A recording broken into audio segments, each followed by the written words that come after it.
Hello and welcome to Honey Badger Radio. I am your host, Allison Tiemann, and this is Maintaining Frame number 62. If you were a man, you wouldn't need a map. I am joined by Brian Martinez, the illustrious and serene Doge, and we are here, your hosts, to delve into this new pit of mendaciousness. At least feminist or feminist inclined individuals are realizing that there is a huge gap when you decide not to define masculinity as pro-social in any way, and then you start getting things, or start getting phenomena that may be a little less desirable. So, for better or for worst, everything is now on me, at least in terms. Brian is helping me out, but we're switching it up just in case. I am trying. So Allison is actually hosting the stream from BFE Kelvington, and because I do see that there is a lower quality of like the actual bit rate, so if really? you guys are experiencing like maybe the resolution is worse or something like that, that is because probably Allison is hosting it from Kelvington, but it looks good though. It looks good. I'm just getting warnings, but I don't see any problems. Yeah, that's weird. If you guys experience any problems, let us know. Yeah, but it's all my fault though. Yeah, in this probably case. not. I mean, it's Elon Musk's fault or something. Yeah, well, we are on Starlink. This is one of the reasons why I even Yeah. dared to do this, because as you may or may not know, Kelvington's internet is, the local internet is run by vols, so it's not fantastic. Yeah, but we are live, and it looks like it's working. So Yep. Well, we'll just see how it goes. I'll keep watching. So I'll be watching the chat, and Allison, if you have any, so there won't be a JoJo cam because JoJo's with me, not with her. So, and I guess there wasn't enough time to set up like a Skippy cam, but. Well, I don't really have a Skippy with me at the moment, so. Yeah, and I don't know that he would sit still. Same experience. Thurland Ray says I got the volume turned up all the way and it's still soft. Oh boy. Soft. And Meredith G says you realize there are two versions of this stream in YouTube. What? Interesting. I was getting no data. Okay, so why don't we Kill do one. this, guys? Kill one. If you're watching this on restream.io, stay there, and I'm gonna close the other one. I don't know. See, that was the thing I was afraid of. I'm gonna make it. There has to be. Yeah, delete forever. And these are the exciting shenanigans that occur at only on Honey Badger Radio. If you were over here. Yes, migrate, people. Right. Migrate. Yeah. We like an audience that is always on its toes. Problem solvers, you see, not complacent, ready to move into action at a moment's notice. Right. All right. Rumble seems to be fine though, so you can also just go over there. Yes. Okay. You can go to Rumble. You might have Rumble an ulterior sign motive off. there. What's up? Okay. Yeah. I will try to increase the volume on both of us and see what happens. Because if I increase, I think I'm at max. I apologize, folks. I'm just. I can do this. I can do this. Maybe this will help. That might be significantly louder. I might need to pull it down a bit. Are you raising our volume? Yes, I'm raising the volume. I know, but are you doing it in Restream, or are you doing it on your microphone, or are you I'm doing it Discord? in Streamlabs. So hopefully. Okay. All right, keep us posted, Thurland Ray, if that was better, if this is better. So I've just bumped myself up, and I've bumped Brian up. In fact, I'm almost in the red here. So if you're having issues with it still, it might be that maybe like what you're looking at is not the same as what they're listening to. Oh no, most definitely. It's just that the disconnect, we can't. There's no way to connect this disconnect, sir. You will just have to suffer. All right. Okay.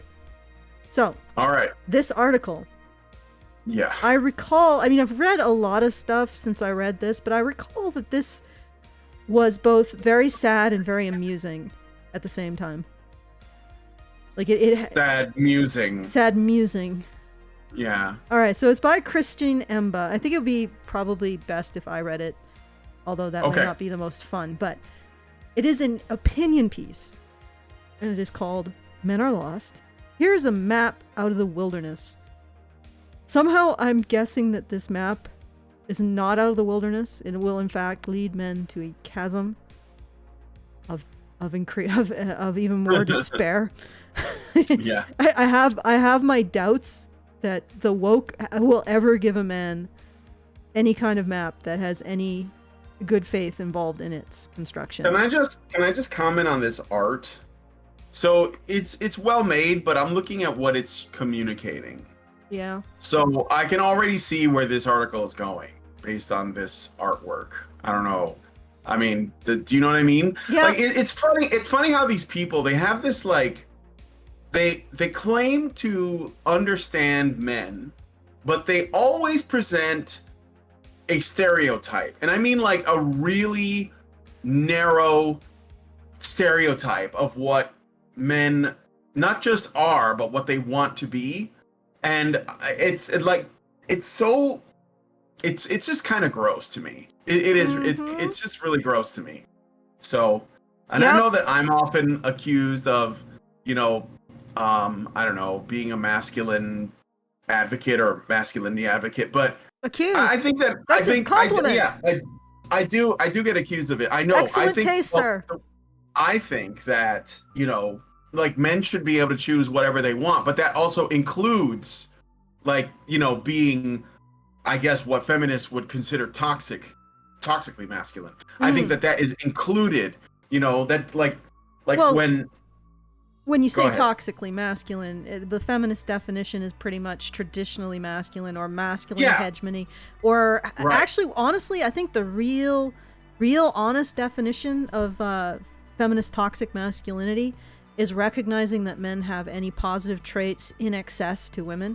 So in other words, recognizing, for example, that men are more focused on creating and seeking out meritocracies, which means there's a lot of productivity and other kinds of stuff that comes out of meritocracies. But we can't recognize that because that would be a positive to masculinity. So I think what feminists term toxic masculinity, if you really look at it, just means recognizing anything positive about masculinity. Yeah. Well, for sure, of course, but I guess what I'm getting at is that like if anybody has any confusion or doubt about it, I believe that masculinity is expressed in far more diverse ways than the way that feminists paint it, right? So when they think of it, it's always, going to the gym, getting buff, growing a beard, drinking beer with your friends, like, hitting on women, like in a blatant chauvinist way, running big businesses, being greedy, like all of these things. And it's like, there are men like that, and that's okay. Like that, but there are also men that are intellectual. I think that men are far more diverse, and I think part of the reason for that is because of, let's say, evolutionary pressure, like sexual reproductive pressure, that to excel at something, and so men excel at different things. All kinds of different things. All kinds of different things. So like when they target masculinity, they're always painting this really narrow picture of a really, like, it's like Gaston from Beauty and the Beast, right? That's basically what they do. It's like, it's the Don from like the Captain Marvel movie. It's that guy. And it's like, that's not what men are, but you know what? There's nothing wrong with that guy either. And that's what I'm saying, Yeah, and what was wrong, really, if you think about it, if you take away Gaston's really toxic competition with the Beast, and what was really that bad about Gaston? The fact that he was fixated on... they had to make Gaston into like, basically he was a, what is it? He wasn't just a stereotype. He was a straw man of men. Yeah. So they made him into, like, he talked like Mighty Mouse. Like, that was on purpose, right? They blew it. Like, no men act like that. That's what I'm saying. Or well, of course, because they wanted to make the Beast seem less of a dick in comparison. Yeah, but which the is Beast is Matt. It was Gaston before he was cursed, like yeah, or essentially, something or like that. Like worse. they're foils, but really, Gaston's problem. Well, first of all, why was he so fascinated? Her because she was the only woman that would turn him down. And again, this is like a negative, like bad stereotype that there are men that pursue women simply because those women would like are a challenge, and they don't see it in as that she might be virtuous and that he might genuinely be interested in her. I mean, we're getting into the weeds, but Yes. all I will say is that the whole Renaissance, the Disney Renaissance films like The Little Mermaid and Beauty and the Beast and all that, those are all feminist movies. Like you can see it compared to like the original like golden age of Disney. Those are feminist movies. It's just that by those standards, like by today's standards, those seem regressive because feminism never looks back. It only goes forward and gets more and more radical.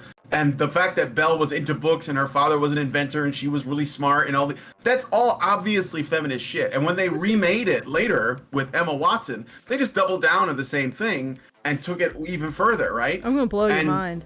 I'm gonna blow your ever-loving mind. This whole idea of women being uniquely victims, you see it in almost every literature I've ever read. Yeah, you see it. Like exactly. Except maybe the Romans. The Romans weren't they didn't jive with that shit. But but every other culture, like if they used writing, they always had the poor pity the women's, they suffer most kind of thing. Like every freaking culture believe that. We're not unique. It's just that feminists have not just pity the women, but also pity the women and remove any recognition that men do anything good at all.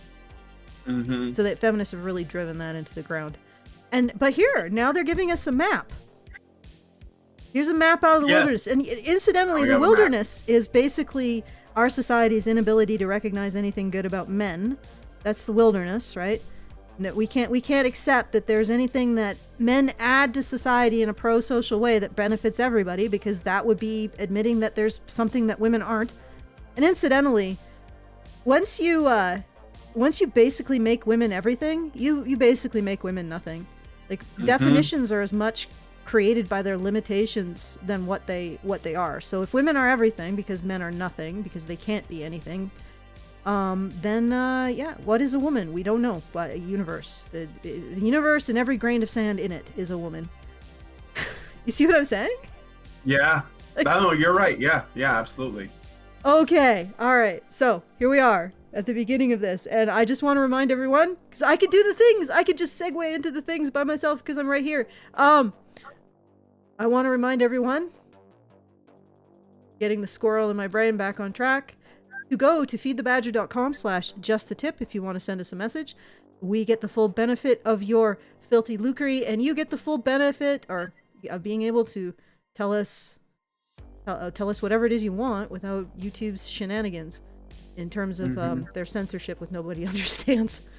Nobody understands the algorithm. It's just some mystery. When we die, maybe we, before we go to the pearly gates, we'll be like, God, Can I have a last request? Could you explain the YouTube algorithm to us? And God will be like, nope. I don't know, man. I got banned. I've been banned. I've been banned since 6000 BC. Yeah. Oh man. Okay. So anyway, if you want to send us a message, feedthebadger.com/justthetip. We get the full benefit of the funds. You get the full benefit of being able to talk at length, so you can lay all of your esoteric, confusing thoughts on us without worry that one day YouTube will hate the word "it" or something. Mm-hmm. The forbidden word "it." Okay. Here we go. Let me see. Here's and also if you want to support the show, feedthebadger.com/support. Men Are Lost. Here is a map out of the wilderness by Christine Emba. I wonder if I clicked on her, I'd find the rest of her work. Yeah, I can do it while you. Yeah. I can do it while you're doing that. Okay. So. Okay. I noticed it a few years ago. Men, especially young men, getting weird.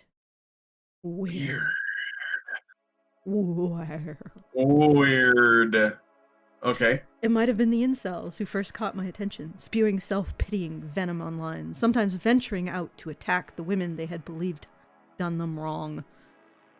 Oh boy. And we're just very easy. Yeah, so easy to do that. Yeah. We're just gonna forget the rad femmes who are unbelievably toxic, and for some reason a lot of lesbian separatists, I believe they are, refer to their rhetoric after having been arrested for abusing, torturing, or raping their boy children to death. So, you know, I mean, I'm not saying that I suppose we can't say that there's a direct correlation between lesbian separatist rhetoric about killing men and these lesbian separatists actually killing their sons. But, you know, there just seems to be a alarming causality there, and probably just as much causality between those two things and incels and these mass shootings. All right. I mean, if you're gonna make a connection between one, there's just as much of a connection between the other as well. Now, that's a really dark place to go right off the bat, but let's keep going. It might have been the complaints from the women around me. Men are in their flop era. What? Okay. I don't know what that means. It sounds like it means that men are struggling and I'm not attracted to them anymore and it's their fault or something. One lamented, sick of trying to date in a pool that seems shallower. Like, it might have been the new ways companies were trying to reach men.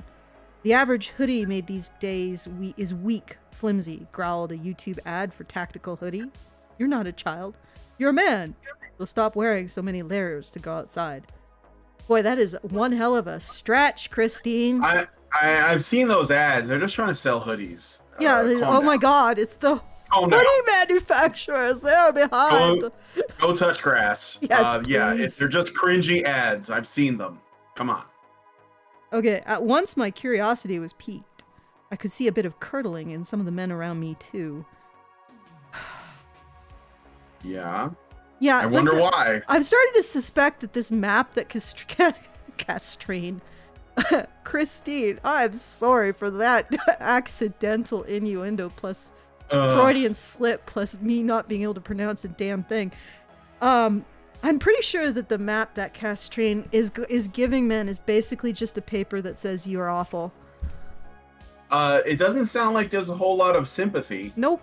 Just based on what I've seen so far, but yeah. All right, go on. Some guys, including ones I once knew, just quietly disappeared, subsumed into video games and porn, or sucked into the alt-right and the web of misogynist communities known as the manosphere. How the hell would you... got sucked into the alt-right and a web of misogynistic communities. I'm pressing exit out on that. And like, if they were your friends... Yeah, if they were your friends, and you are, I assume, a progressive feminist, what could have caught, like, how close could you really have been to begin with? Or did you drive them over there by being obnoxious and insufferable? And maybe they were like, oh, I'm gonna, I need help, like meeting people. I can't make any friends. I'm lonely. I can't find a woman. I don't know how to relate to them. These men over here know how to relate to them. Oh no, I'm in the alt-right now. Like, what? No, I don't buy it. I don't buy it. Sorry, don't buy it. Okay, I don't buy it from start to finish, because are these guys going to be like, oh yeah, now I'm at the alt-right? No. This is all just shit she's making up and from the rumor mill. Yeah, it's important to note though that, like, the manosphere is the alt-right with these people, so there's no point in sort of like trying to dismantle the case that the manosphere is not the alt-right, because they don't care. Like, it's all about, like, what is the label I'm going to use to demonize this group that I don't like. So incels, she's already, we're what, 2 paragraphs in? She's already said incels. Okay, so basically the forest that men are in is a forest of shaming, a forest of condemnation of their interests, a forest of a condemnation of their presence, of them even going up and talking to women. It's just this endless forest of shame. And so far, all I see that she's doing is just planting more trees, not building a map. And usually I'd be behind planting trees, but not in the forest of shame. Okay, I think as long as they're female trees. Yeah, of course, right. We wouldn't want to be perpetuating biological sexism. Yeah. Oh, good lord. And it's so funny because the instant men just spend a little bit of time concerned with their own issues, women like this are screeching about, oh my god, they're curdling. They're stopping and taking care of themselves and bandaging their own wounds and actually having relationships with of how women are oppressed by tree bukkake. Yeah, exactly. All right. All right. Okay, what's next? Yeah, more. What's next? Sorry for there is a little bit of buffering, but I think we're still steady. So yeah, we're good. Go on. Okay. There's Richard just Gere. buffering sometimes. Okay. What? No, I see that he sent us a cryptic little thing. Well, yeah, it's the buffering. Yep. Go on. Let's just power through it. I don't know that there's much we can do, especially now that the stream's already started. You know what? I'm going to address these super chows before we continue, because we don't have a heck of a lot. This isn't a really long article. It has the benefit of being brief. Okay, so Meredith G sent us $5, and you can do all the super chats, by the way. Maintaining Frame 62, Honey for the Badgers. If you're a man lost and a feminist woman comes to you offering salvation, run, don't walk, as fast and far as you can. You'll find yourself faster than if you took the woman's advice. Are you kidding? Yeah, absolutely. Absolutely. And you know that she's not even mentioning suicide, really. Like, I'm pretty sure there are more men. There are more men committing suicide than getting involved in any of these communities. Well, maybe not. I mean, Andrew Tate was pretty popular, but all right. He's John Cena. I don't know how to say that, so I won't. From Richard Gere. I actually might have a sound effect for that. Ooh, cool. Yeah, here it is. His name is John Cena. You know, I can actually hear that. This is awesome. Yeah. You know, like you don't clip off. I can hear your sound effects. Like this is really cool. It's too bad that my internet's so crap, because I feel like this is a little bit better rhythm. Yeah, I managed to move all of the things I have set up into OBS, which is a more stable platform in terms of how it runs. So I'm gonna try it next time. Maybe you'll be able to hear that stuff. How much to get Allison to read the article in her Valley Girl voice? You put $200 in that damn fundraiser or 500. Because I probably 500, because I don't want my vocal cords to be destroyed. But Richard, you're pledging quite a bit, so that's a lot of dosh for nothing. You know, for just a whole bunch of vocal fry. But I tell you what, you do that, you put something in the fundraiser, and I'll do it for as long as I can maintain it until I feel like and uptalk. Yeah, that's a lot of tension on my vocal cords. Makes me want to pass out. But anyway. The weirdness manifest.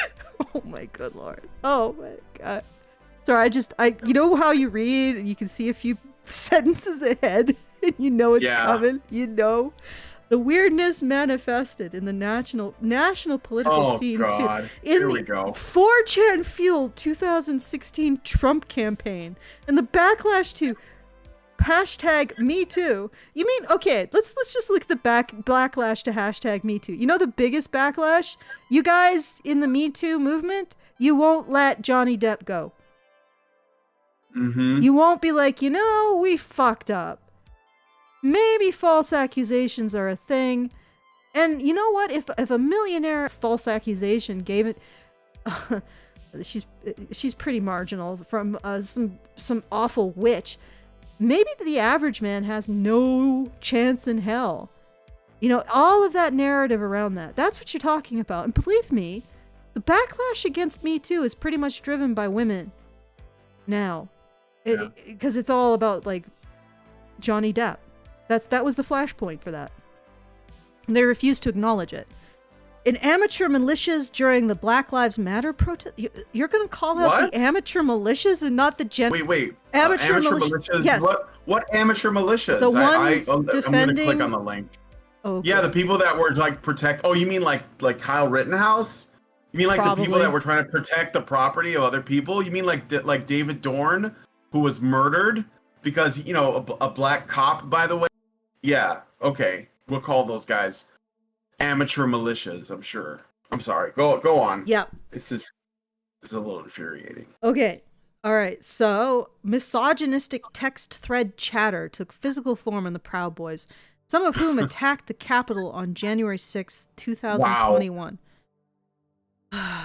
Isn't that generally debunked? Well, yeah, but I mean, they don't care. Well, let me put it this way.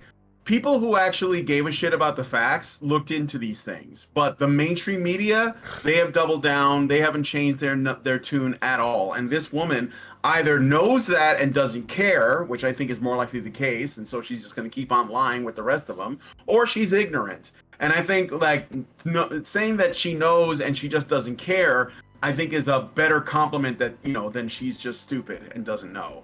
So I'm gonna go with that because I like women like that. I'm flattering her by saying you're being intentionally deceitful. So. Okay. Misogynistic text chatter. Okay, oh right, I already read that. Yeah. My God, I always was like, oh, Brian, you're rereading them. But all of these freaking sentences just what you want. You want flexibility and masculinity. Many of them ugly, all gesturing towards a desire to belong. No, you don't want them to be flexible. You want them to be submissive. Yeah, but even Antifa, and then you hate them for it. Well, Antifa does what they're told, but you see, she's not calling them out because they serve the feminists. All right, when you take away people's identity, this is something that Marshall McLuhan, I'm pretty sure I got that right. When you take away people's identities, they resort to violence. And not all of them. Most men are just going to kill themselves, let's be frank. Well, it's still violence. It's just violence on yourself. Yeah. But yeah. Okay, it felt like a widespread identity crisis. As if they didn't know how to be. Well, yes, because you said that there was no legitimate way for men to be. You look at the stuff you've been telling men. That they associate with men in the same way they associate toxic qualities. They never can.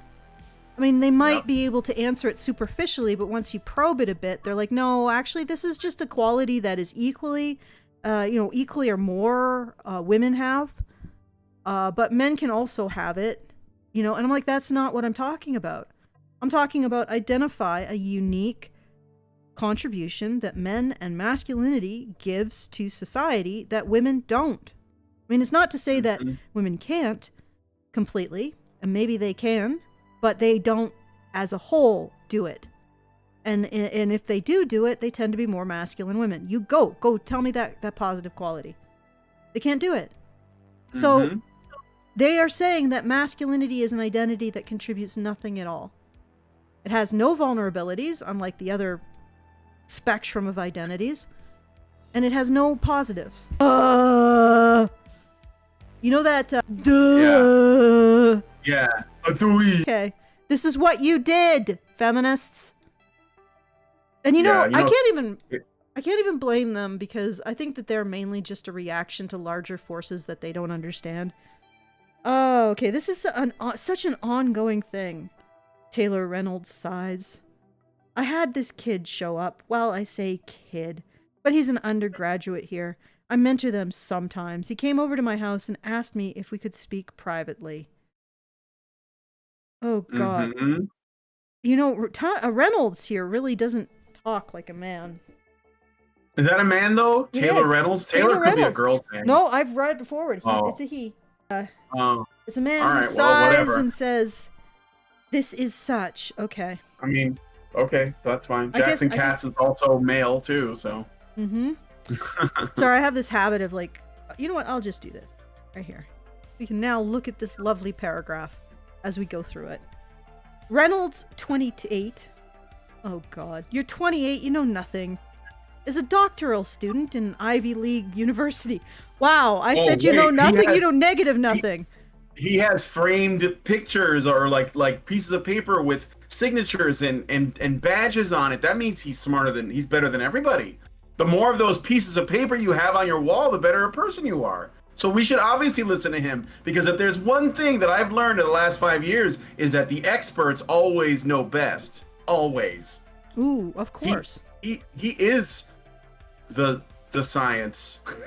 You know what's really funny is that every empire sort of has a cycle, and then at the end, what's really interesting is at the end, Specifically the health care of a particular civilization gets so bad that people just sit on the street and ask passerbys how to deal with stuff. Yeah. And this is common for every civilization. They go through this cycle, and one of the signs that they're about to get kaput is their doctors just chant mumbo jumbo, and they're part of an establishment that has absolutely no connection to actual health. I'm not saying that that's where we're at. Not saying, but I'm just saying that in general, the end of an empire. You go to California, I mean, you will find a lot of people sitting on the street. So yeah, well, mumbling. maybe some of them probably have doctorates. Oh boy, you salvaged that one. Okay, with his full beard, mustache, and penchant for tweed sports coats. Plus a winsome southern accent, courtesy of a childhood spent in rural Georgia, he reads as much more mature than many of the professors roaming the campus. Oh God. Why are you mentoring a doctoral student in what? I had this kid. Yeah, that's who knows? Masculinity studies, which is basically just feminist studies. And the first question this kid asked me is just, what the heck? That's it. I mean, this is the question you have to answer. You want to keep these young men from Andrew Tate's or Jordan Peterson's? I don't know why you want to keep them from Jordan Peterson, but apparently you do. Then you have to have a actual answer in the context of all of your liberal and woke ideas. And the problem is that you can't answer this essential question, which means that all of that. Well, you've made it unanswerable by your own bigotry against men. And then you basically created this. Yeah. Well, and then the subsequent problem is that when you cannot give a definition for men, and in many cases the definition for men is where the definition for women ends. Okay, because the limitations are just as important to defining something as what it actually is. So men's are the limitations to women. And when you can't do that, you can't define women either. So you're just left with an ever-increasing spiral into goop. All right. Yeah. Okay. Because anything positive about women now has to be accessible to men as well. You see what I'm saying? Like, they have to take any positive trait that women have. And since women are now the gender neutral, because we can't identify anything that men are that women aren't. That's the thing. I mean, even positive or negative, we can't identify anything that men are that women aren't. Now that women are now the gender neutral, anything positive, men can be too. You see how all of this fuck it's just downhill of the refusal to identify anything positive about men. There you go. It's all comes from the same place. He grimaced. Yep. I'll be honest with you, I did not have an answer for that. Okay, then why are you in this article? Like, well, I don't know. Maybe she has the answer. Maybe she knows. And even better than this doctoral student with all of these pieces of paper on the wall that validate his existence. And his beard. Okay. And his facial hair. Well, she might have facial hair too. I wouldn't assume. Ooh, yeah, I mean, she might. Women can grow beards now, I hear. Ladies can do stuff now. Yes. I'm sorry. Go on. Like they could never. Okay. As early as 1835, Washington Irving lamented the new American upper class's tendency to send our youth abroad to grow luxurious and effeminate in Europe. His alternative, a previous tour on the prairies, would be more likely to produce that manliness most in unison with our political institutions. Yes, you have discovered that throughout all of human history, everybody has had a concern over how to define manliness and to define it in such a way that it supports their own bank account and particular hobby horse issues. Like this is you just discovered this, Christine. This is the thing. All right. Yeah. I'll go back to highlighting this. Did you have anything you wanted to add to that? No. I mean, other than I just want men to be left alone to like figure out their own way. Or at least you could. That's it. Or at least somebody a little more sympathetic could. Yeah. Gigantic... But like, none of this has anything to do with liberating. No. Men's identity at all. This is all about like, that's why there are women that are complaining because they're trying to, that video that went viral a few weeks ago. There was a woman that said she wanted a man that shared her liberal values, but behaved in a conservative fashion towards her. And of course, there are no men like that, or at least like it's not easy, because she busted what she was saying is, I want a man that's going to treat me like a feminist and let me do whatever I want and never, expect anything from me and not have any authority over me. But I want him to be responsible for me. I want him to, open the door for me and pull the seat for me and pick me up and pay for drinks and pay for dinner and essentially be a gentleman, but.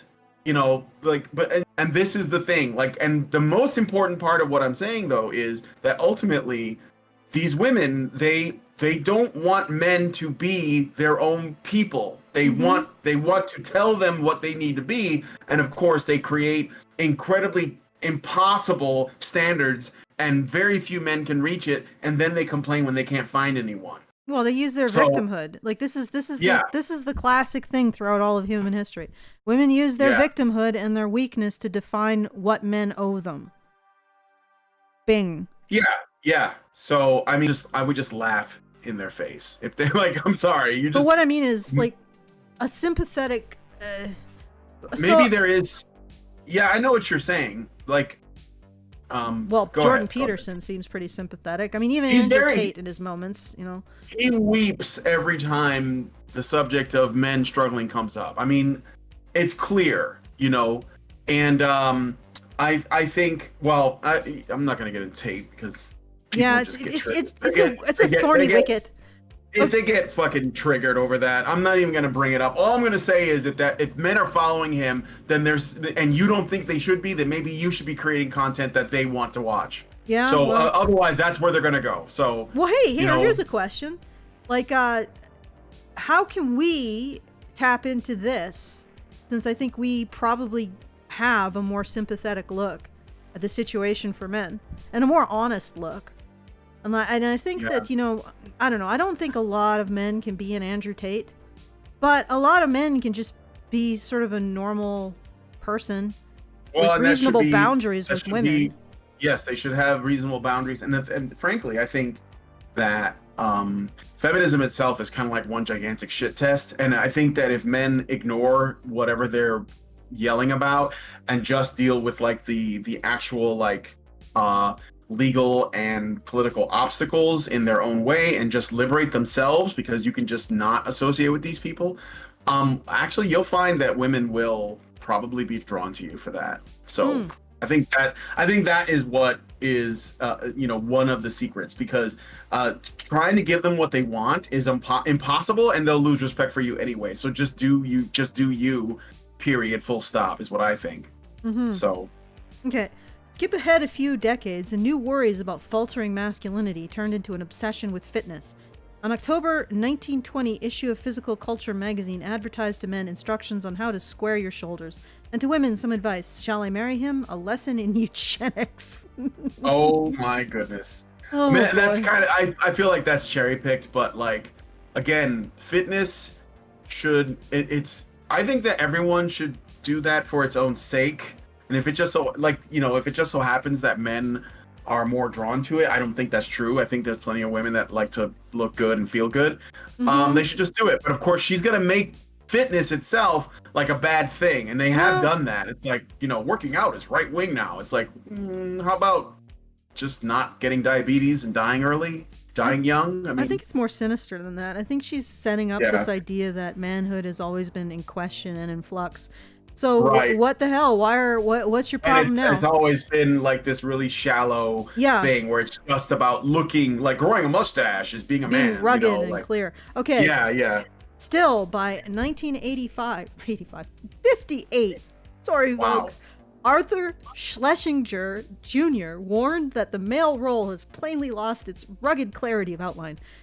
Writing in Esquire magazine, he added, "The ways by which American men affirm their masculinity are uncertain and obscure. They're multiplying signs, indeed, that something has gone badly wrong with the American male's conception of himself." Esquire magazine? Yeah. Feminist rag. Yeah, basically. Oh. So just as an aside, like a really quick aside, I'm gonna go back. Which one of these dudes do you think Christina wants to be banged by? Of the pictures? Yeah, I would guess that not this one. Not the small one in the front. Not the ginger. Any of the other ones. No, not that guy. Not the ginger, obviously because he's soulless. He's a ginger.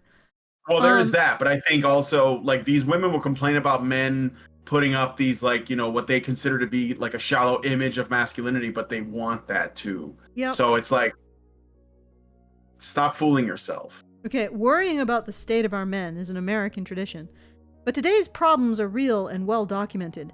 Deindustrialization, automation, free trade, and peacetime have shifted the labor market dramatically and not in men's favor. Okay, just an aside, I recently received a article on how the procedural AI is going to be challenging 80% of women's jobs, because it looks like rather than the trade jobs, the ones that require mechanical understanding and coupled with physical ability, are unlikely to be replaced by AI prior to the white-collar jobs that mostly women occupy. So middle management is probably going to disappear, and that is women's jobs. Are we going to get like articles about how women need to woman up, grab those ovaries and compete more successfully against the sex bots? They're going to blame the patriarchy. That's a good one. That's what they're going to blame. That they're going to blame, and it's men. They're going to blame men. The need for physical. Yeah, go ahead. I'm sorry. The need for physical labor has declined, while soft skills and academic credentials are increasingly rewarded until the AI revolution. Growing numbers of working-age men have detached from the labor market, with its biggest drop in employment among men ages 25 to 34. For those in a job, wages have stagnated everywhere except the top. Yeah, because they just get... What can you say about the top? They just basically get money sluiced directly to them from the printing presses. They just got monopoly money, friends. Oh, man. I like how she says, worrying about the state of our men is an American tradition. Like, on what fucking planet? Yeah. No. Worrying about how well men sort of skip the Depression and sacrifice. Yeah, not a big deal. Who cares? Meanwhile, women are surging ahead in school and the workplace until AI slams that down, putting a further dent in the provider model that has long been ingrained in our conception of masculinity. I just thought of something. Maybe AI is going to reverse all of this. Men now receive... I don't know. AI is being programmed by feminists, so... Yeah, but the thing is that... It might be worse for men. If AI removes all 80% of women's jobs, like what the hell are they doing if they can be replaced by AI in the first place? But whatever. I mean, maybe they'll hire them to manage AI. They'll probably make up new positions just so that women have jobs. I mean, they'd be willing to do that in order to prove that women are better. Gotta keep those state harems. Okay, men now receive about 74 bachelor's degrees for every 100 awarded to women, and men account for more than 70% of the decline in college enrollment overall. How is that possible in a patriarchy? I don't understand. Guys, we're slipping. We need to take our power back. How do we let these women get away with this? Oh, I know. We're going to put them in hundreds of thousands of dollars in debt for college degrees, and they're not going to be able to find a job that actually is worth the amount of money that they're putting themselves in debt for. Okay, good job, patriarchy. We're still on top. We caught that one. I just want to in defiant or as contrast to that, you look at like Pearl recently, and I know Pearl's on some really interesting sort of crazy tier right now, but she did tweet some interesting stuff a while back, which was which professions are absolutely bodied by men, like dominated by men, and all of them, like everything related to actually staying alive in society is done by men. So yeah, men are still providing, lady. They're providing everything for all of us, and they're still doing it. Who said this? Pearl. Oh, Pearl, right. Yeah, she tweeted out like statistics on the male dominated professions, and like I said, they are all the ones that keep us alive. Like they're the ones responsible for making sure our houses have heating and water and lighting. They're the ones responsible for making sure we have food. They're doing the majority of the trucking. Okay, so they're basically, you know, if our society was a body, men would be the circulatory system, the nervous system, the skeleton, the digestive system, the skin, in many degrees, probably the brain, and women would be the fat. Okay? All right. So yeah, men are still providing for everything. And maybe part of the immune system. I mean, the reproductive system, the immune system. Yeah. Not all of the immune system, because honestly, everybody says, well, if women were gone, the health system would collapse. That's the one thing they've got. And I'm like, well, but well, as an institution. Yeah, it would collapse, but it would also collapse if men were gone too. You forget, you know, doctors, orderlies, male nurses, you know, okay. But anyway, but my overall point is that men are still providing.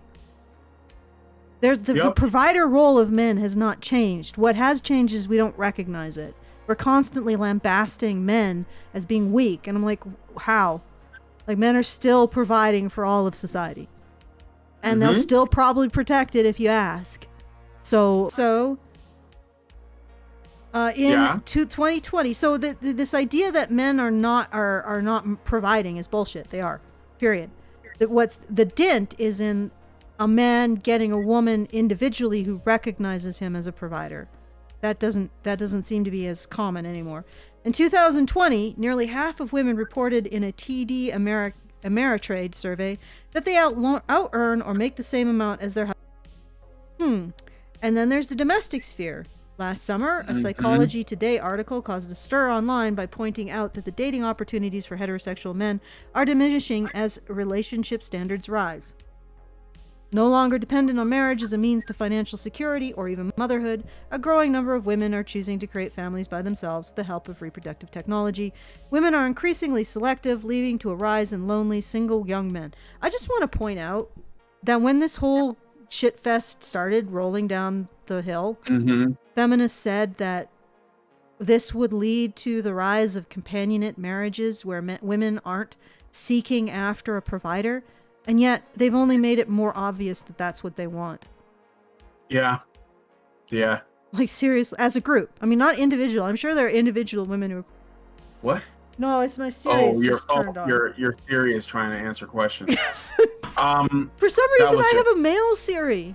Like... Well, it's the FBI. They're just checking in on you. Or whatever, the Mounties. Yeah, it was female. My Siri was female for the longest time. And then one day... I guess she had a sex change and decided to become a man.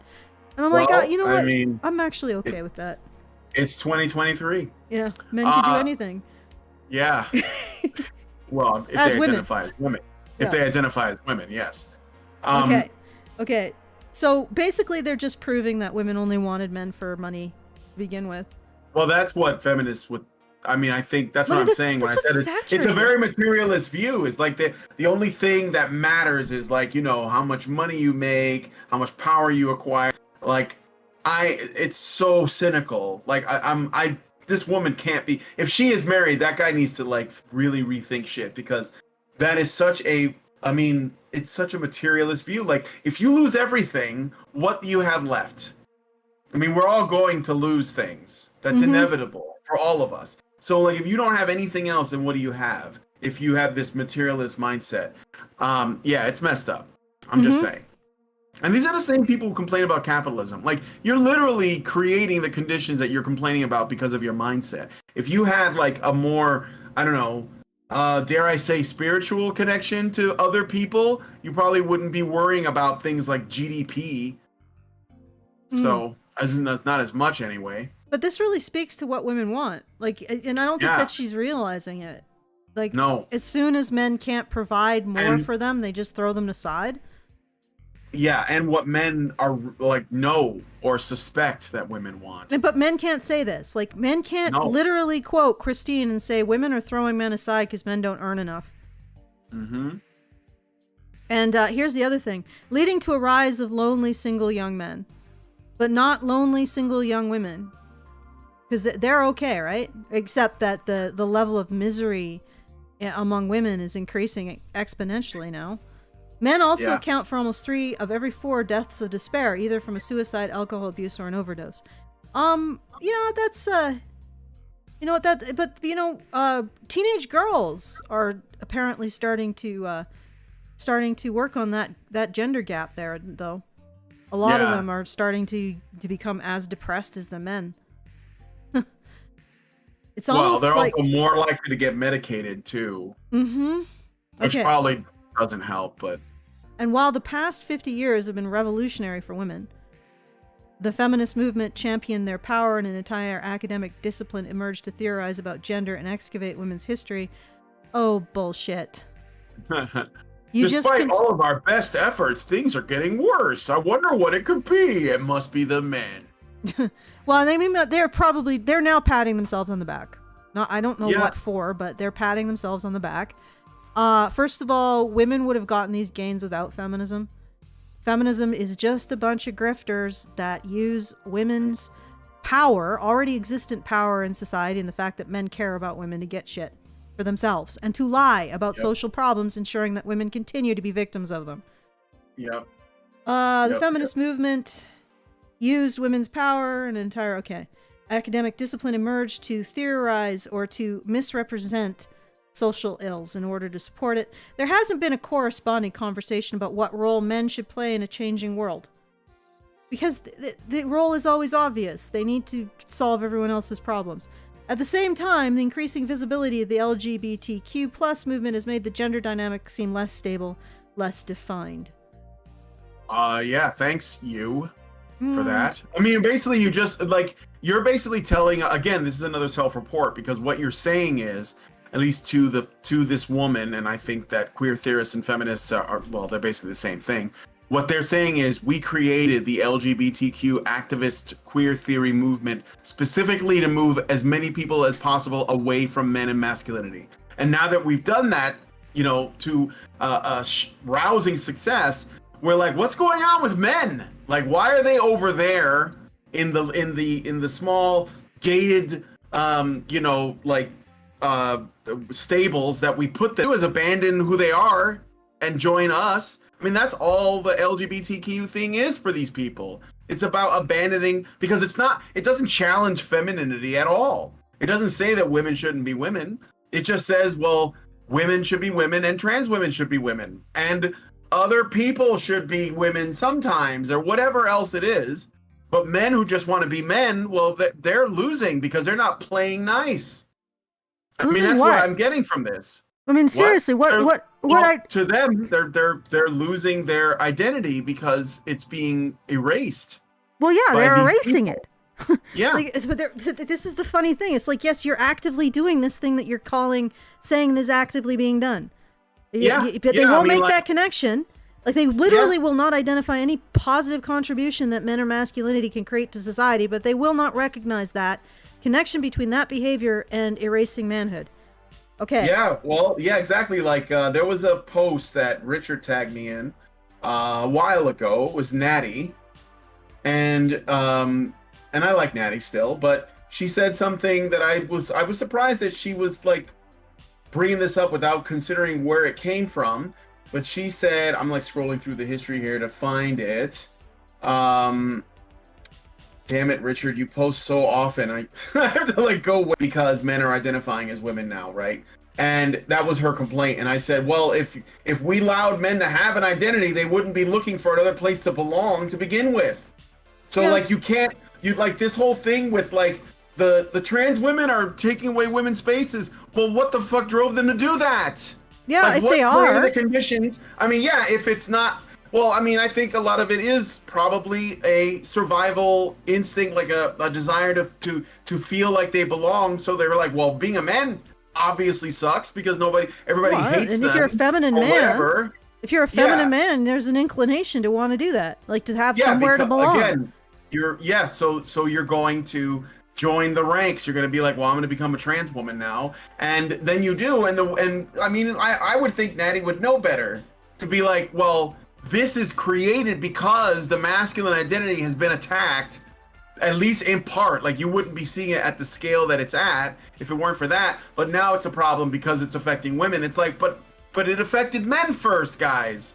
Yeah. Like, it affected men first. Like, most of the, you know, like just a few years ago, 2017, I went to MythCon, and there I met up with Blair White, Theron Meyer, and this other trans woman that was, she was on American Idol or something. And they were very nice ladies, and did a little talk, and I went up there and I asked them a question. I said, I noticed that most of the time when we see trans women, well, with trans people in general, there's more trans women.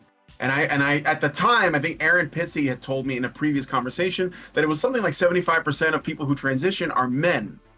So like the women that transition to be men is in a minority. Mm-hmm. Now, their answer to that question was something like, well, we don't really know that because when women transition, they don't tell anybody, and they tend to pass better and all that. And I agree that's true, but I do think that it does happen more with men transitioning to become women. I think that is probably, we when we get the data, I will bet you $1 that it is more men, and probably by a lot. Although women are now doing it more, especially younger girls are doing it more. And so again, if this is happening at this scale, to where I think we went from like, you know, less than 1% of people transitioning to damn near 20% of people that don't identify as, you know, as the gender they were assigned, or just like as men at all, then it must be something else to it. It's not like an organic thing that just happened, not in such a short amount of time. There's obviously something suspicious going on that we should be able to question. Mm-hmm. And I think that it started when we were attacking masculinity, and we've been attacking masculinity for 100+ years. Mm-hmm. So like, what do you expect? And now that women are feeling the sting, you know, of it, after they were totally cool with it for 100+ years, now they're complaining. And it's like, well, you kind of, I'm sorry, but you made your bed. I mean, I'm sorry that there are women who probably would otherwise not have done that are being affected. But unless they realize where this came from, you know, you're not addressing anything. So, mm-hmm. I mean, and I think it's really sad, because I'm sorry, there's going to be a lot of suicides. I mean, there's going to be a lot of suicides because of this. So I don't know what to tell you, except that when this happens, people are going to be rushing to avoid taking responsibility, avoid blame, whatever, and they're not going to know how this started. And it started when we took men's identity away from them. That's how this all started. So now women are losing it too. Well, I don't know what to tell you. You know, speak up. No, to play stupid games, win stupid prizes. Yeah, and literally, it is the moment we started to say that there was nothing that men are that women aren't. And once you do that, once you take away women's limitations, you take away the definition of women. And then eventually you're at a state where somebody says, well, what is a woman? And you're like, a woman is the woof and weave of the stars, the sand upon the beach. A woman is an indefendable platonic being of humanity that anyone could be. I mean, you're just basically in some sort of weird existential place where you cannot define what a woman is. And you can't stop men who may not be identifying as women because they genuinely believe they're women, but simply identifying as a woman because it's easier now than identifying as a man. You know, that's what you end up with. Yep. Now women are not even women. They're uterus havers with bonus holes. That's, you know, hey, welcome to the club. I got a table for you right here. Feels like shit, doesn't it? Yeah. All right. But millions of men lack... Okay, oh, wait. I'm sorry. I need to read the highlighted paragraph. I screwed up my own system. Because men still dominate leadership positions in government and corporations, many assume that they're doing fine and bristle at male complaint. Isn't it wonderful how men get into these positions because they can sacrifice other men? You know, men are in positions of power in corporations because they're best able to use the sacrifice of other men to the best effect. Like, that's why they're in these high positions. They're best able to direct the sacrifice of other men. And then we turn around and we say, well, they're in those high positions. That means that, men are doing so much better than women. Why? Like, yes, men are in CEO positions. Why does that have any bearing on men in general? He was like, well, yeah, I mean, there are disparities. I mean, look at all the male CEOs and politicians. There's never been a female president, blah, blah. And I was like, who do those people serve? Who do those men serve? It's not about who's sitting in the big chair in the big White House. It's about who they serve. Dollars. Where does it get spent? Who is it spent on? I mean, like, this is ridiculous. Like, power, it's so unfair to have all this power. Like, that only tells me about the person saying that. It's like, oh, so if you had power, you would serve, not simply given power. They have a job they're expected to do. I mean, it doesn't always work out that way, obviously, but we're supposed to be able to discern that when we, elect people. But you don't get to say, oh, they have power, therefore. No, that only tells me what you would do. Okay, so apparently Jim if Bottle... you had the ring... Jim Bottle is saying that this is a good stream content-wise. A pity it's being rendered into rags by the stream. So I'm guessing that this is unlistenable? I don't know. Is it unlistenable, guys? I don't know that there's much we can do. Yeah, aside from me not streaming. I don't know why yeah, you might, like, I don't know if it lets you, but you can't do it while we're live, but you can look at the bitrate settings and see, and sometimes it's fine at the moment. I'm sorry, guys. I don't know. I mean, yeah, I'm not. I can't. Yeah, I mean, you'd have to end the stream, and then the only way you can alter the settings is to stop it and then go into the settings and change things. But I don't know if that's I don't even know if that's really the problem. Maybe, do you have a firewall? I could ask. Yeah. Okay, if you have a firewall, maybe you have two firewalls, because that was my problem for a long time. Is that my router or my modem had a firewall and my computer has a firewall, so I turned off the computer's firewall and my streams were great after that. So, it could be that. It could be a firewall, two firewalls if you have multiple firewalls. Or a VPN? I don't know. Do you have a VPN? I might, but I don't know if it's on here. You have to ask. Right. Okay. Yeah. Anyway, we can. I mean, do you want to just? Because yeah, it's like getting close to. Yeah, I can't. I don't understand why our streams are always so goddamn bad. I guess they're not when you're doing them. Just I used to have a lot of problems, but I think I've resolved them. Yeah, let me see if I can. Let me see if I can change that. I guess this is something I'm probably gonna have to ask Jonathan about. All right, let's get this done. All right. Sorry, guys. Right, sorry that this is. Hopefully, you're not gonna lose that much. So let's see how much more of this. Oh no, just like four paragraphs left, and I don't know what's wrong. Like maybe it is an issue with firewalls, like Brian is saying, and I will endeavor to fix it, to work with Jonathan to make sure that this doesn't happen again. I do need to be able to stream though. That's probably pretty critical. Okay, because are you on a Windows computer? Yes. Maybe you can turn it off from there like pretty easily. You can just search firewall in your search bar and it'll bring up Windows Firewall, and if that's on, then you can turn it off and you'll probably be okay for the stream, and then turn it back on after it's over. So yeah, I'm not great at doing a lot with Windows. All right, you can just forget it then. I mean, I'm just saying if you just search firewall, it should come right up. But yeah, I have looked at. I got the firewall thing, but it doesn't give. Manage your settings. Okay, it's just it doesn't give me anything.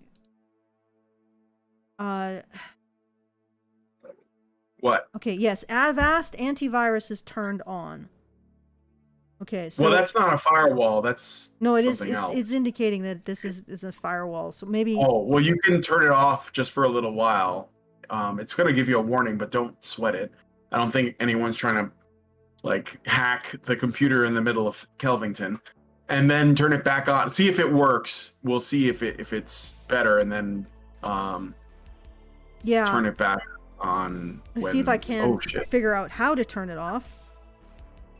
Are you displaying yourself signing in? Oh, no. Whoa, you'll be. Okay. That's why I asked you. That's why I said you should just capture the window instead of capturing the screen. Yeah. No. That's fine. I'm not signing in. All right. Don't worry about that. Right. Yeah. Besides, the password is completely. This must be a lot of fun for you guys. Yeah. If I open it up, it is going to go into that screen. So.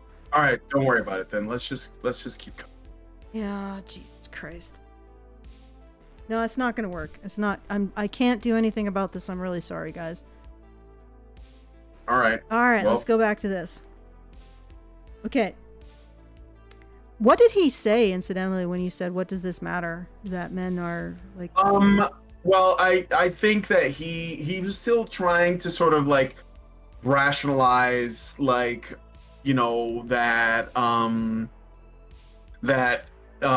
it would be like that there should be more women doing this, like, because he's I think that he's just beginning his journey. No offense to the guy. I hope that he figures this out. But like I understand that when you start off, you're gonna be like, you're gonna hold a lot. But like as time goes on, if you're really pursuing truth, you're gonna find out that a lot of shit that you thought was right or that was very basic and straightforward is just not. And that's why I brought that up. Like, we didn't get into the wage gap because I mean, it just didn't come up, but I figured he would probably say, you know, when you account for like what, you know, women's choices and all of that, it comes out to very little, and all, or in some cases women make a little bit more, but that none of that even matters to me anymore. Like I'm way past the whole, if you look at the data real, you know, for real, it looks like this. I just go, what are men spending their money on?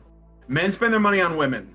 Men spend their money on their families. So at the end of the day, who's making the money doesn't matter.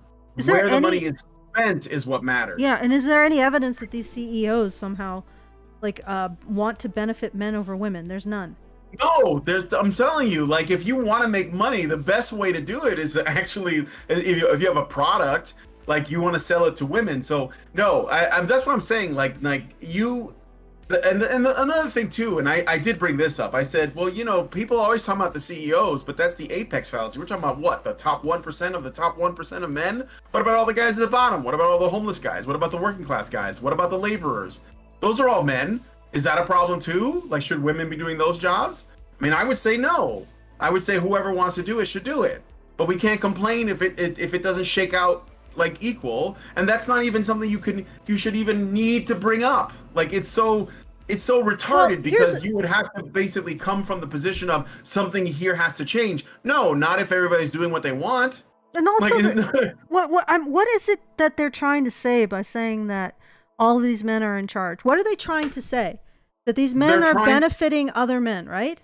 That somehow men are benefited by the fact that men are in charge. What if they aren't? What if actually men as a group suffer a detriment because men are in charge? What if they don't get anything from it? And furthermore, maybe even the men in charge don't deserve to be associated with feminist stereotypes about men in power. And I'm going to go a little bit of a digression here to 9/11. 9/11, okay?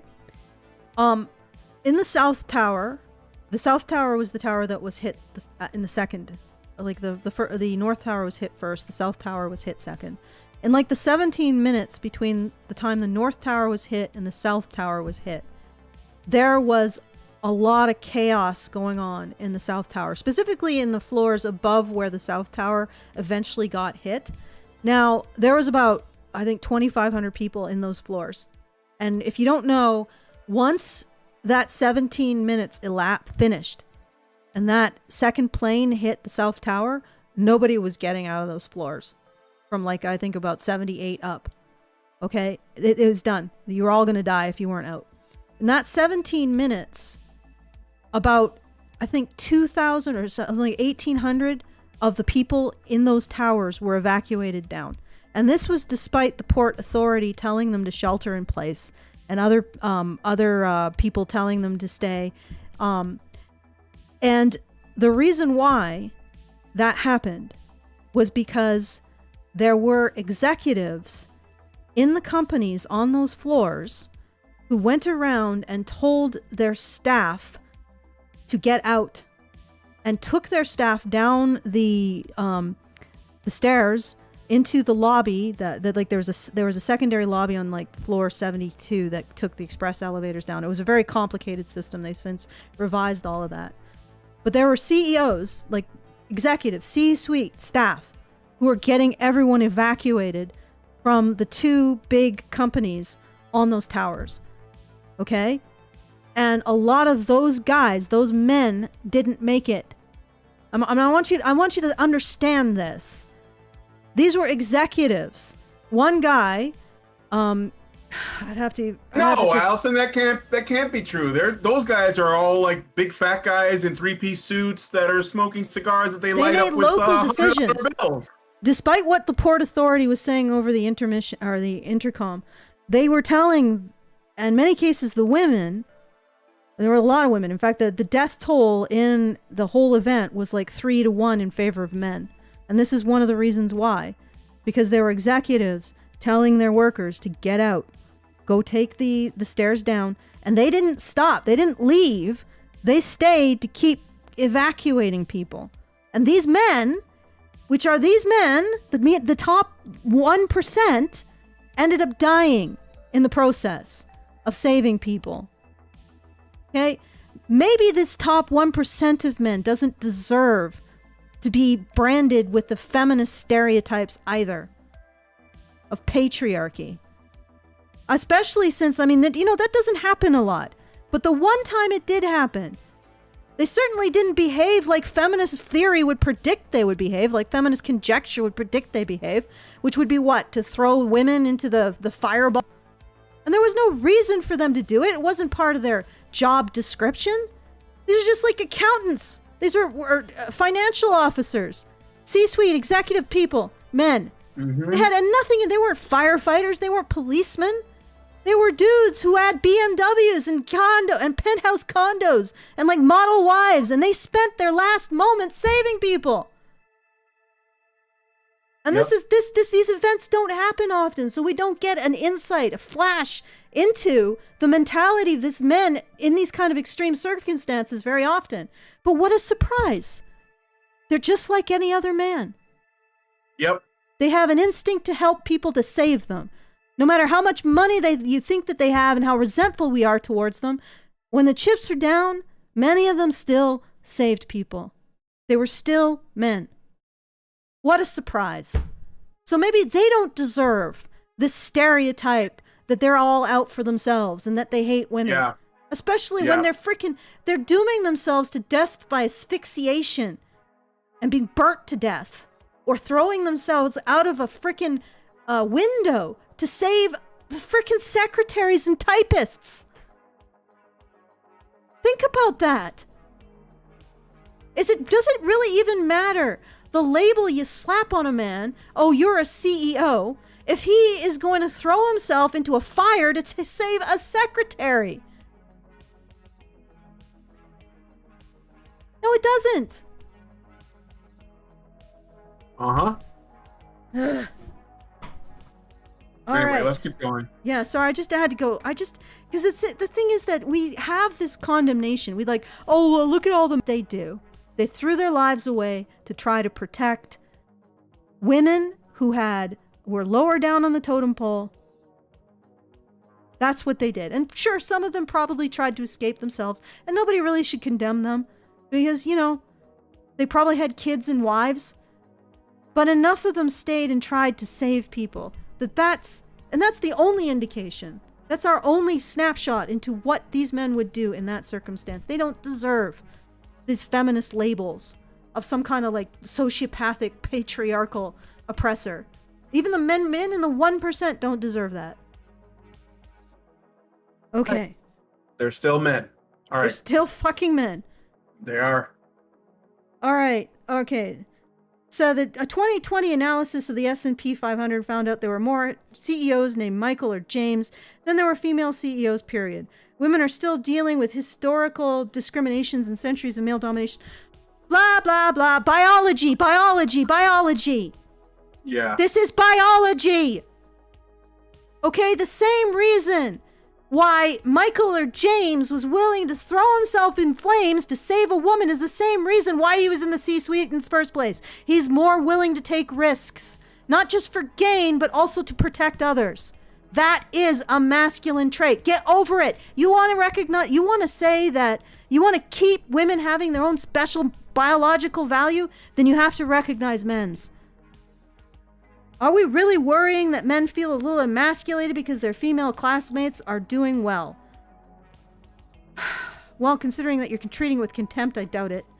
But millions of men lack access to that kind of power of success, and they never have had it. Ever. If anything, it was worse to be a man that didn't have that kind of power and success 100 years ago, 80 years ago. What was happening to them? They were dying in the streets of starvation or in the trenches. And downstream, cut loose from a stable identity. Men never had that. You dipshit. Like, what is this? The only masculine identity is the apex? This is the delusion that Christine is under. Yep. The only masculine. No. Okay. The guys who saved those secretaries and typists and middle management women and when the Twin Towers fell, those C-suite executives, their identity, well, yeah, sure, they were part of the apex, but really, what made them save those women? It was because it was part of that masculine toolkit, those masculine instincts that are of a benefit to society, whether or not you're in the C-suite, or you're in the sewer, or you're up on a cell tower, or you're in a freaking submarine, or you're on the front line. Okay? So you are coming from, Christine, you are coming from the position that the only men with the masculine, they're likely the men who fulfill all of the Tinder check marks. Absolutely. But also those women that these men were saving, they weren't exactly on minimum wage either. No. I know that like women that work in those businesses, they do pretty well, even if they are administrative assistants or whatever they're calling it these days. Sorry, I have the hiccups. Yeah. Okay, but millions of men, and they've always lacked access to that kind of power and success. But here's the difference. We recognized that kind of power and success was a natural outgrowth of men's biological adaptation to be more risk-taking. Okay? So that we recognized there was something that the CEO shared with the lineman. Right? Now we don't. That's the difference. And downstream, cut loose. And we did that because we recognized the biological component, the fact that men are more risk-taking. So men did share in the power. In some way, in terms of the identity, they could look at a CEO making the risks, doing the innovations, doing this other stuff, and say, that is a manifestation of masculinity, which I also share. That's what changed. You think that men in a bread line had access to that kind of power and success 100 years ago? Or in a trench? No. And downstream, cut loose from a stable identity as patriarchs deserving of respect, they feel demoralized and adrift. The data show it, but so does the general mood. Men find themselves lonely, depressed, anxious, and directionless. Except for those men who are keeping your goddamn lights on, lady. Yeah, and women aren't doing so great either. No. So yeah, I think it's almost like you've separated those people with your rhetoric and propaganda, and women are afraid of men, and men don't think they're worthy of women. It's kind of okay. All right. So that's really what's happened. Men never had access to the top. But what they could see was that kind of success was a manifestation, like the perfection of their own masculine impulses and instincts. But now they can't see that anymore because, it's actually an unfair exclusion of women from that activity. It's kind of terrifying, the thought that he thought that I was the best person to come ask this, Reynolds went on to tell me about his underclassman visitor. I'm not even a parent. It seems like there had been a breakdown, right? But there's this very real way in which at this moment, a lot of guys don't know. They have no sense of what it means to be them, particularly. They have no idea what it means to be a man. Well, yes, because the only thing that you can identify about men is toxicity and criminality. Past models of Which is what they perpetuate, by the way. Yeah. I mean, They yes, literally congratulations. perpetuate it. Christine, congratulations. Feminism is won. Past models of masculinity. What do they look like? Where do they fit? These are the social questions, but also ones with major political ramifications. Whatever self-definition men would settle on will have an enormous impact on society, won't it?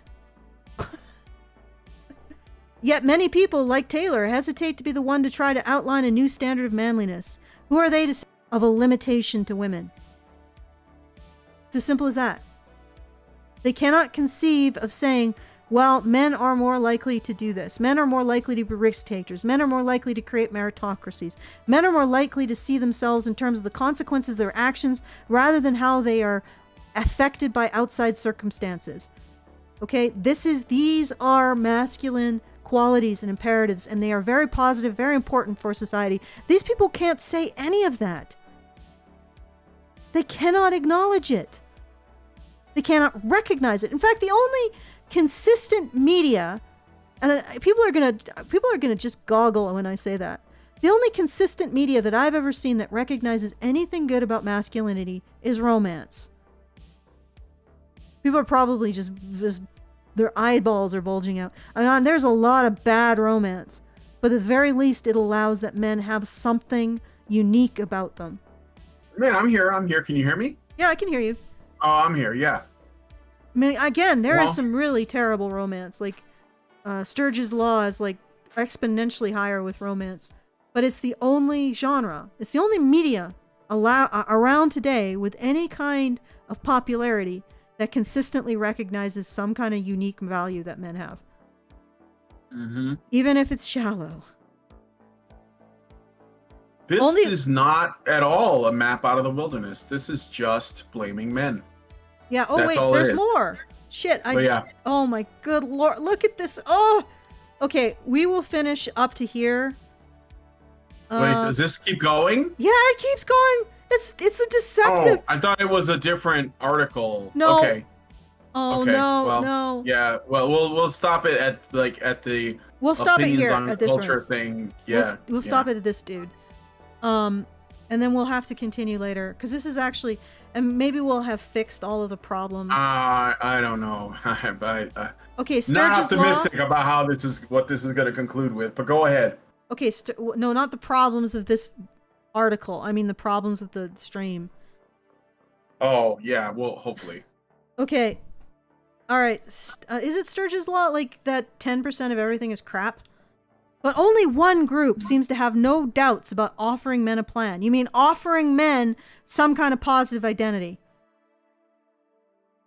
A manly appeal from the right. In 2018, curious about a YouTube personality who'd seemingly become famous overnight, I got tickets to a sold-out lecture in D.C. by Jordan Peterson. Jordan Peterson was a famous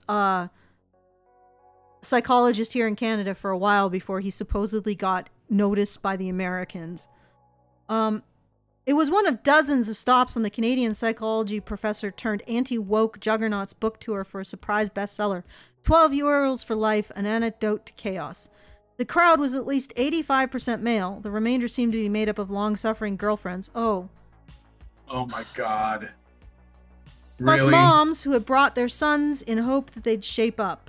Surrounded by men on a Tuesday night, I wondered aloud what the fuss was about. In my opinion, Peterson served up fairly banal advice: stand up straight, delay gratification. His evolutionary biology-informed takes range from amusingly weird to mildly insulting. Female lobsters are irresistibly attracted to the top lobster, as are human women. I don't think he's ever said that. I read the book. No, I read the book too. I don't think he's ever said that. But of course, I mean, that's kind of true. I don't know about lobsters, Christine, but it's true of human women. Like women don't look for the top guys. Look at you're lying to yourself, right? You're lying to yourself. Christine, you don't even think the top man, any man outside the top millions of men lack access to that kind of power and success, and you think that's where masculinity came from? Well, that certainly shows what you're looking at, the top lobster. Yes. All right. You're proving his point. His pre-piece suit seemed gimmicky. Suddenly, the 20-something guy in front of me swung around. Jordan Peterson, he told me, without any hint of irony in his voice, taught me how to live. Well, no one else is doing it.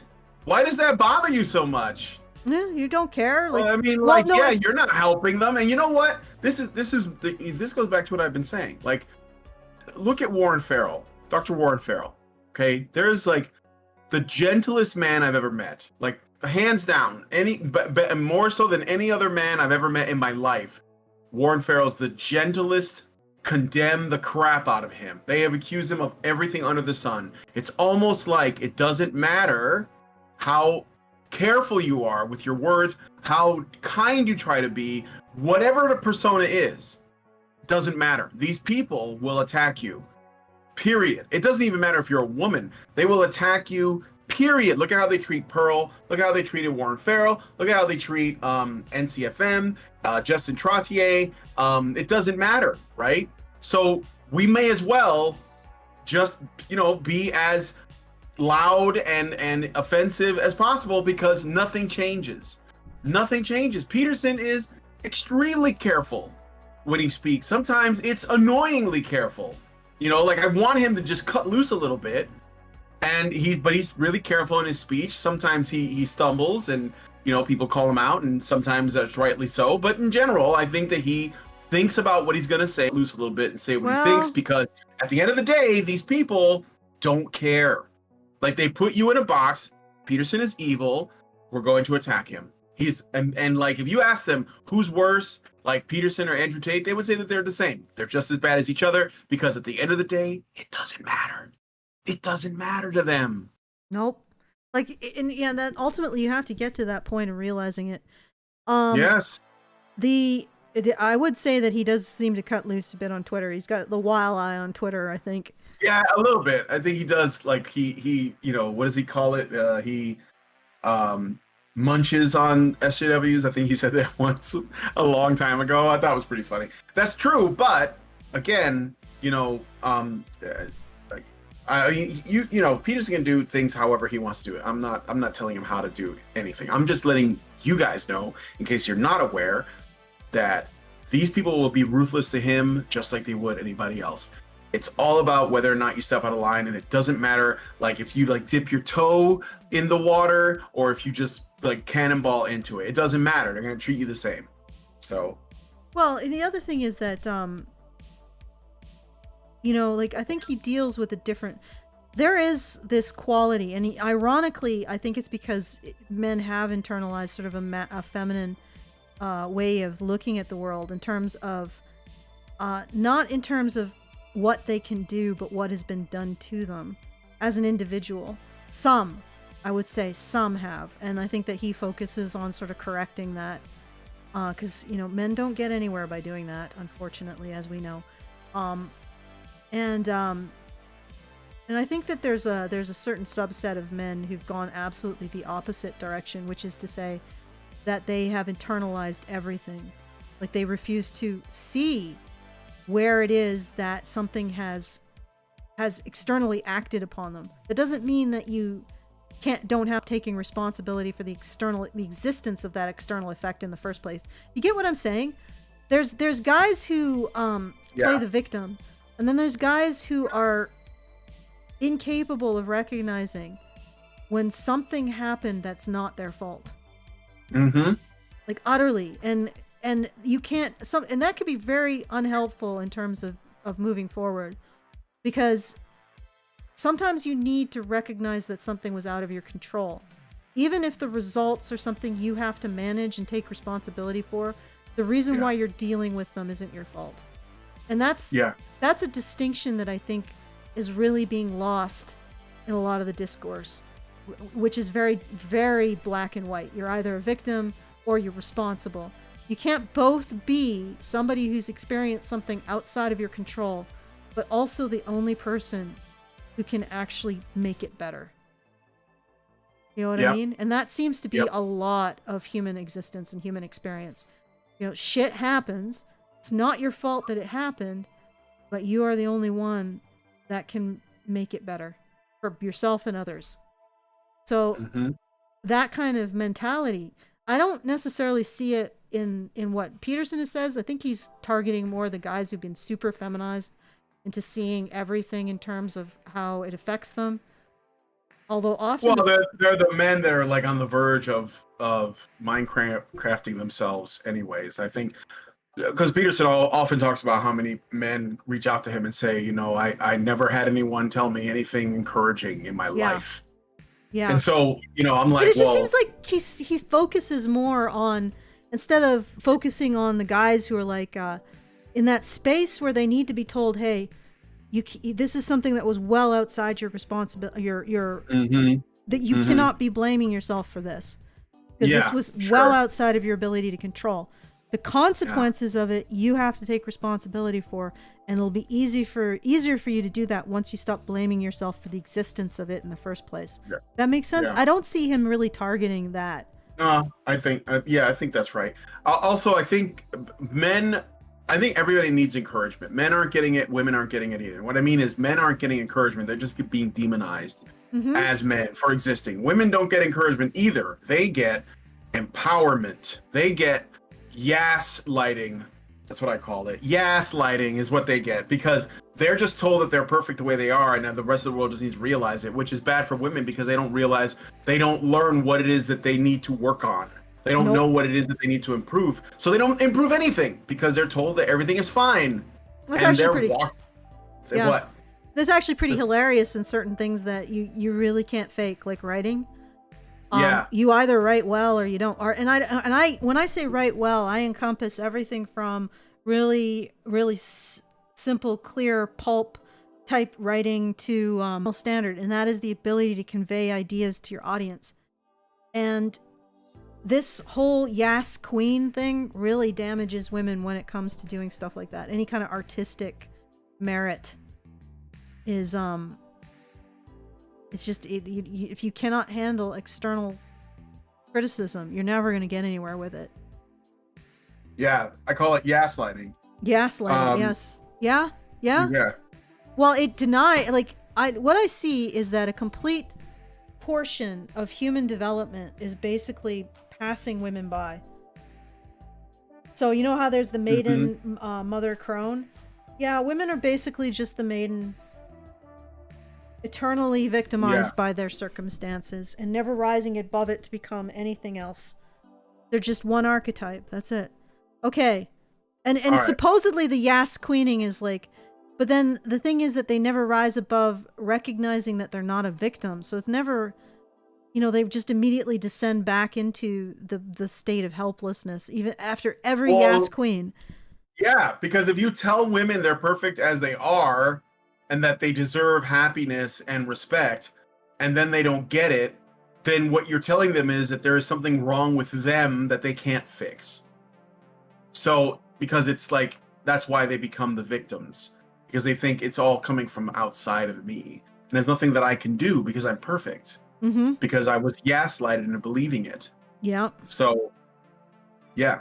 But also that you become addicted to it, like the external validation. Because the thing is, it doesn't serve anything. Like you don't. All right. You don't have a sense of. You don't earn anything. You don't have a sense of accomplishment. Okay, personal anecdote time. Like I've been sort of turning away from HBR a bit to write a book, and writing is possibly one of the most painful and excruciating processes imaginable.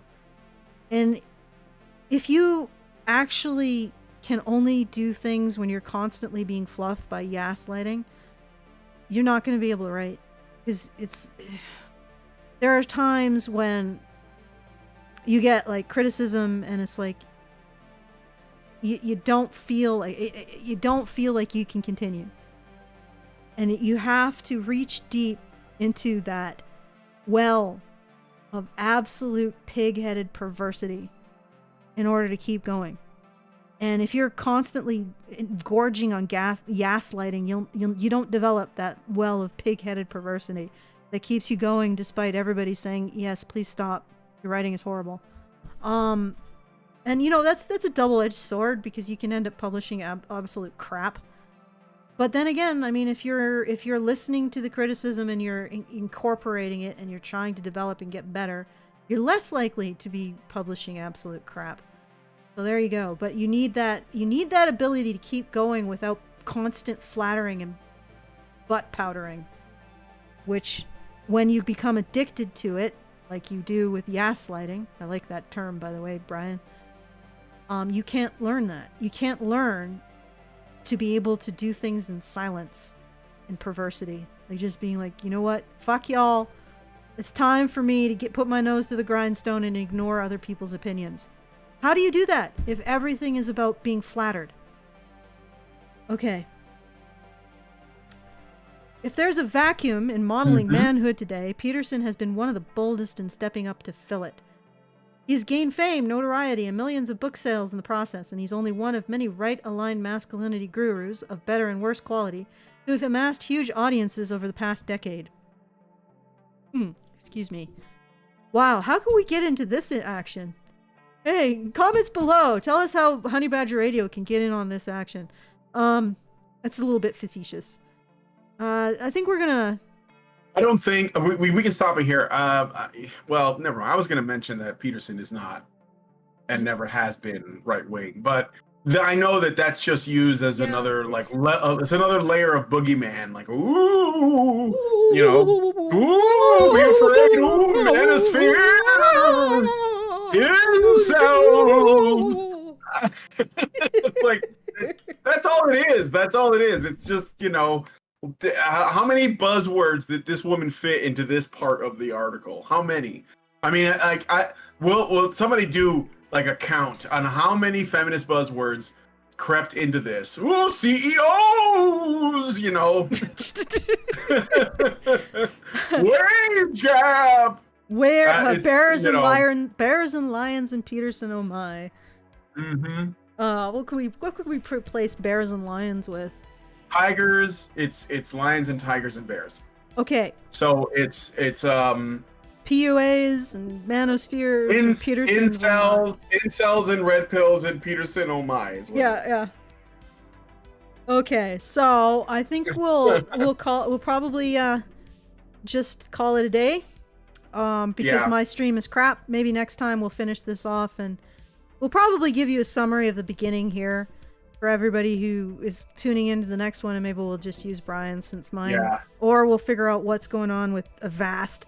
Sorry that you guys got to watch behind the scenes me trying to log into Avast. That was pretty crazy.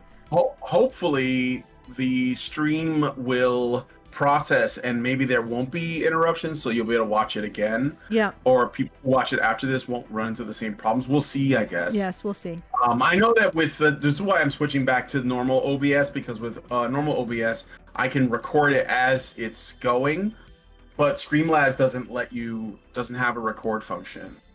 So I'm gonna just go back to the old one, and I think it'll be fine. Anyway. Always looking for ways to make the streams better so that I'm not blamed, at least for technical difficulties. But it seems like this might be out of our hands. I know you're not blaming me. I blame me. Okay. Men, you know, I take responsibility for the shit that I do. That's what we're supposed to do. Yep. That's the world we want. I don't want to be gaslit.